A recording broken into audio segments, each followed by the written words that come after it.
Herkese merhaba arkadaşlar, kanalımıza hoş geldiniz. Sinem Ünsal sette paylaşım yaptı. Sevgilisi Berk Cankatı'dan anında yorum geldi.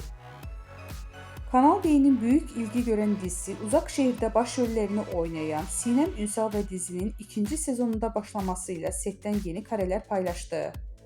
Ünsal sosyal medya hesabının üzerinden yaptığı paylaşımda set atmosferinden dair anıları takipçileriyle paylaştı.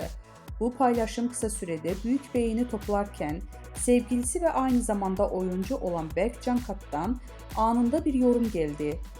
Sinem Ünsal dizide aile karakterine hayat verirken sette yaptığı paylaşımlarda adından söz ettiriyor.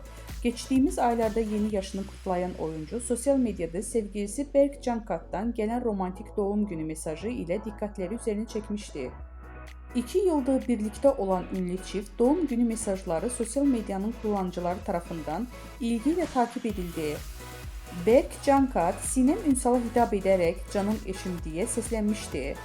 Cankat'ın mesajında şunlar yazılmıştı: "Biricik yol arkadaşım, sevdiceğim, kıymetlim, neşem, gücüm, desteğim.